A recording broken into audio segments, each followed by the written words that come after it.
Well, good morning, everyone. The weekend is here, and for today, we'll see plenty of sunshine, partly to mostly sunny skies. Daytime highs right around average, right around 90 degrees. Very little rainfall today, tomorrow, and in fact, for the next several days. We have high pressure building on top of us. We have a lot of dry air in place. We have some dust coming in from the Saharan desert. So you take all of that into consideration, and that means generally a dry weekend. So all in all, looks like a great weekend if you want to go out and about. And if you're going boating today, there's the Jupiter Inlet Lighthouse. Seas are nice and calm, 2 feet or less, so no issues if you're going boating. It's a warm start to the day for sure. 82 degrees right now into West Palm, 76 Vero Beach. Temperatures in the lower 70s on the northern side of the lake. That's where we're seeing nice and comfortable conditions. Otherwise, you can see that all is quiet. The wind's coming in off of the Atlantic today, and that's going to help the sea breeze move in very quickly.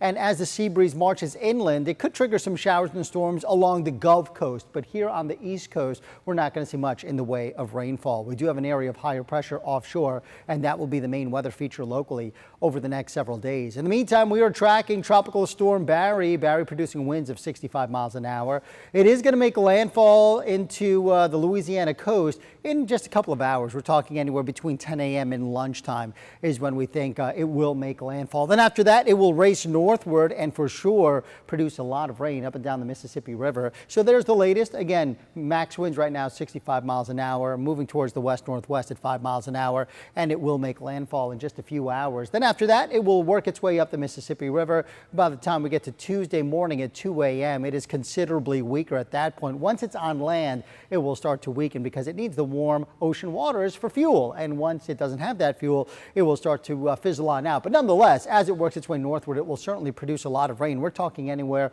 from 10 to 15 inches of rain is expected with this slow-moving storm system. Then after that, it's going to hook a right and then eventually work its way up towards the New York City area and bring them some locally heavy downpours. So there's Barry. In the meantime, out in the Atlantic, we are tracking a little tropical wave right there. Hurricane Center giving it a 20% chance of becoming a tropical cyclone. Doesn't really look like it will happen. Computer models not doing much with it. We have a lot of dry air in place ahead of it and a lot of wind shear. So it looks like it's just going to fizzle on out as it works its way into the Caribbean eventually over the next several days. So here's Vipercast this morning. Some clouds around, but we're dry. Around lunchtime, maybe a sprinkle here or there. Certainly not a big deal. And then during the afternoon hours, you can see showers and stormy weather along the Gulf Coast. So nothing really happening along the East Coast today. And then as we head into tonight, we could see a couple of coastal showers here or there. And then tomorrow afternoon, notice once again, sea breeze moves inland and on the western side of the lake, that's where we'll have some wet weather. Today, though, certainly on the warm side, right around 90 degrees. Some of you upper 80s, some low 90s. Overnight tonight, temperatures back into the 70s. So certainly another sultry night, especially into Palm Beach County. And there's the extended forecast. Temperatures average for the next several days, right around 90, little in the way of rain.